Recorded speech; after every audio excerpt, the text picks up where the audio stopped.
ଥରେ ଜଣେ ରାଜା ତାଙ୍କ ହାତୀ ଉପରେ ସବାର ହୋଇ ରାଜ୍ୟ ଭ୍ରମଣ କରୁଥିଲେ। ହାତୀ ବଳର ନିଶାରେ ଚୁର୍ ଥିଲା। ସେ ଜାଣିଥିଲା ତା ଉପରେ ରାଜା ବସିଛନ୍ତି ଆଉ ସେ ବହୁତ ବଳଶାଳୀ, ତେଣୁ ସେ କାହାକୁ ଖାତିର କରୁନଥିଲା। ତା ଯିବା ରାସ୍ତାରେ ଗୋଟେ ବାବାଜୀଙ୍କ ଥାଳ ଥୁଆ ହେଇଥିଲା। ସେ ତାକୁ ଗୋଇଠା ମାରି ଚାଲିଗଲା। ବାବାଜୀ ଜଣକ ବହୁତ ରାଗିଗଲେ, କହିଲେ ରହ ତତେ ଦଉଛି ପାନେ କହି ତା ଲାଙ୍ଗୁଡ଼ ଭିଡ଼ି ଧରିଲେ। ବିଚରା ହାତୀ ଗୋଟେ ଇଞ୍ଚ ବି ଆଗକୁ ବଢ଼ିପାରିଲା ନାହିଁ। ରାଜା ଦେଖି ଆଶ୍ଚର୍ଯ୍ୟ, ହାତୀ କାହିଁକି ଆଗକୁ ବଢ଼ୁନି। ପଛକୁ ଯେତେ ବୁଲି ଦେଖନ୍ତି ଗୋଟେ ବାବାଜୀ ତା ଲାଙ୍ଗୁଡ଼ ଟାଣି ଧରିଛି। ସେତେବେଳେ ସେ ବାବାଜୀ ପାଖକୁ ଆସନ୍ତି, ତାକୁ କୁହନ୍ତି ତୁମର ସ୍ଥାନ ଏ ଫୁଟପାଥରେ ନୁହଁ, ରାଜମହଲରେ। ରାଜା ବାବାଜୀଙ୍କୁ ସୁନ୍ଦର ପ୍ରସ୍ତାବଟିଏ ଦେଲେ, କହିଲେ ତୁମେ ମୋ ସହିତ ରାଜମହଲ ଚାଲ। ତୁମେ ଆମ ରାଜମନ୍ଦିରରେ ସକାଳ 4ଟାରୁ ଉଠି ଖାଲି ଦୀପଟେ ଜାଳିବ ଆଉ ଆଳତି କରିବ। ତୁମର ବାସ୍ ଏତିକି ହିଁ କାମ ରହିବ। ବାବାଜୀ ମନେ ମନେ ଭାବିଲେ କି ଭଲ ଖାଇବାକୁ ମିଳିବ, ଭଲ ଜାଗାରେ ରହିବାକୁ ମିଳିବ। ରାଜମହଲ ଭଳି ସୁଖ ସୁବିଧାରୁ ମୁଁ କାହିଁକି ବା ବଞ୍ଚିତ ରହିବି। ମୁଁ ଯାଉଛି ଯିବି, ଏହା ଭାବି ରାଜମହଲକୁ ଚାଲିଗଲେ। ଏହିପରି କିଛି ଦିନ ବିତିଗଲା।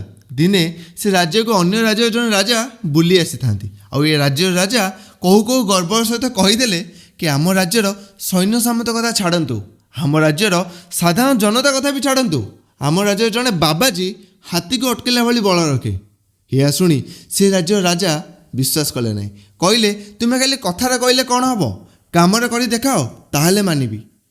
ଏହା ଶୁଣି ରାଜା ବାବାଜୀଙ୍କ ପାଖକୁ ଗଲେ, କହିଲେ ଆମ ରାଜ୍ୟର ନାକ ଏବେ ତୋ ହାତରେ, ତୁ ଆମ ରାଜ୍ୟର ଇଜ୍ଜତ ବଞ୍ଚା। କିନ୍ତୁ ଏବେ ଯେବେ ବାବାଜୀ ସେ ହାତୀକୁ ଟାଣି ଧରନ୍ତି, ହାତୀ ତାଙ୍କୁ ଘୋଷାଡ଼ି ଘୋଷାଡ଼ି ନେଇଯାଏ। ବାବାଜୀ ଦେଖି ଆଶ୍ଚର୍ଯ୍ୟ ହୋଇଯାଆନ୍ତି। କୁହନ୍ତି ତୁ ଯେତେବେଳେ ଫୁଟପାଥରେ ଥିଲୁ ସେତେବେଳେ ତୁ ବଳଶାଳୀ ଥିଲୁ, କିନ୍ତୁ ଏବେ ଯେତେବେଳେ ମହଲକୁ ଆସିଲୁ, ଏତେ ପ୍ରକାର ଖାଇବା ସୁଖ ସୁବିଧା ପାଇଲୁ, ତାପରେ ବି ସେ ହାତୀ ତୋତେ ଟାଣି ନେଇଗଲା। ଏହାର କାରଣ କ'ଣ? ବାବାଜୀ ଜଣକ କିଛି ସମୟ ଚୁପ୍ ରହିଲେ। ତାପରେ ରାଜାଙ୍କୁ କହିଲେ, ହେ ରାଜା, ମୋ ବଳକୁ ମୋର ଚିନ୍ତା ଖାଇଗଲା। ଆଗରୁ ଯେତେବେଳେ ମୁଁ ଫୁଟପାଥରେ ରହୁଥିଲି ସେତେବେଳେ ମୋ ରହିବା, ଖାଇବା, ଶୋଇବା ଉପରେ କୌଣସି ପ୍ରକାର କଟକଣା ନଥିଲା। ମୁଁ ପୂର୍ଣ୍ଣ ସ୍ୱତନ୍ତ୍ର ଥିଲି।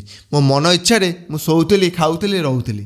କିନ୍ତୁ ଯେତେବେଳେ ରାଜମହଲକୁ ଆସିଲି ମୋର ସବୁବେଳେ ଗୋଟେ ଚିନ୍ତା ରହୁଥିଲା।